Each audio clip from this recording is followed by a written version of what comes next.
उत्तर प्रदेश के इटावा में Delhi Saharsa Vaishali superfast express 1255 के S6 कोच में भीषण आग लग गई, जिससे लगभग 19 लोग झुलस गए। यह हादसा उत्तर प्रदेश के इटावा में हुआ। इस तरह इटावा में 12 घंटे के भीतर हुआ ये दूसरा हादसा था। तो चलिए आज आपको बर्निंग ट्रेन की कहानी बताते हैं। इससे पहले बुधवार को नई दिल्ली दरभंगा एक्सप्रेस के S1 कोच में आग लग गई थी। यात्रियों ने ट्रेन से कूदकर अपनी जान बचाई थी। यह हादसा इटावा के सराय भूपत रेलवे स्टेशन के पास हुआ। इटावा में बुधवार को नई दिल्ली दरभंगा एक्सप्रेस 02570 में आग लग गई। ट्रेन का S1 कोच पूरी तरह से जल गया।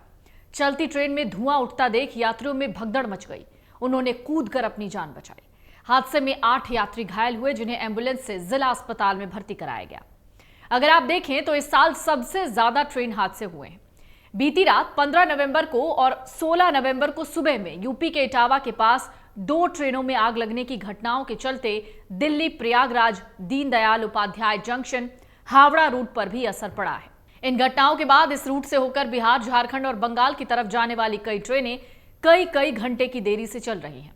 ट्रेनों की आवाजाही प्रभावित होने के चलते छठ पूजा के लिए जा रहे श्रद्धालुओं को बहुत परेशानियां हुई। ये तस्वीरें दिल्ली हावड़ा रेल रूट के सबसे ज्यादा व्यस्तम रेलवे स्टेशनों में शुमार पंडित दीनदयाल उपाध्याय जंक्शन की है, जहां पर सैकड़ों की तादाद में मौजूद यात्री पटना और गया की तरफ जाने वाली ट्रेनों का इंतजार कर रहे थे। इनमें से बहुत से ऐसे परिवार भी हैं जो छठ पूजा में शामिल होने के लिए अपने घरों को लौट रहे हैं। इन लोगों को दीनदयाल उपाध्याय जंक्शन से गया और पटना रूट के लिए ट्रेनें बदलनी थी। ये सब लोग दीनदयाल उपाध्याय जंक्शन तो पहुंच गए, लेकिन यहां से आगे जाने के लिए जिन ट्रेनों को पकड़ना था वो इटावा में हुई दुर्घटना की वजह से बहुत देर से चल रही थी। इन ट्रेनों में नई दिल्ली से चलकर इस्लामपुर जाने वाली मगध एक्सप्रेस, नई दिल्ली से और भी जगह जैसे कि अलग अलग जगहों यानी पुरी को जाने वाली पुरुषोत्तम एक्सप्रेस, अजमेर सियालदा एक्सप्रेस और ब्रह्मपुत्र मेल सहित कई ट्रेनें शामिल हैं। इन ट्रेनों के इंतजार में रेल यात्री परेशान दिखे और इन्हें इस बात की चिंता सता रही थी कि अगर समय से घर नहीं पहुंचेंगे तो छठ पूजा की तैयारी होगी कैसे। आपको बता दें, कल यानी 15 तारीख को नई दिल्ली दरभंगा एक्सप्रेस की बोगियों में भीषण आग लग गई थी। यह घटना इटावा से सराय भूपत रेलवे स्टेशन के पास हुई। इस ट्रेन में अचानक से आग लग गई, जिस वजह से ट्रेन की 3 बोगियां जल गई, खाक हो गई। हादसे में 8 लोग घायल हुए। यह हादसा और भी ज्यादा भयानक हो सकता था, लेकिन एक स्टेशन मास्टर की सतर्कता की वजह से यह हादसा विकराल रूप लेने से पहले ही टल गया। इटावा में ट्रेन में आग लगने की घटना की सपा प्रमुख अखिलेश यादव ने जांच की मांग की। सोशल मीडिया पर उन्होंने एक पोस्ट किया।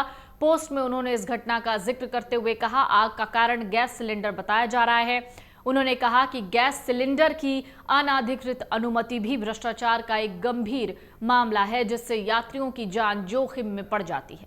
उन्होंने दोषियों को सजा देने की मांग की। तो इस तरह से देखें तो लगातार ट्रेन हादसों का दौर जारी है। ये साल ट्रेन या फिर बसों के लिए सबसे ज्यादा खराब रहा, क्योंकि हालिया दिनों में सबसे ज्यादा बस एक्सीडेंट और ट्रेन एक्सीडेंट की खबरें देखी और सुनी गई हैं। अगर आप ये वीडियो YouTube पर देख रहे हैं तो हमारे चैनल को सब्सक्राइब करें और बेल आइकन को दबाना ना भूलें। अगर आप Facebook पर ये वीडियो देख रहे हैं तो हमारे पेज को लाइक करें।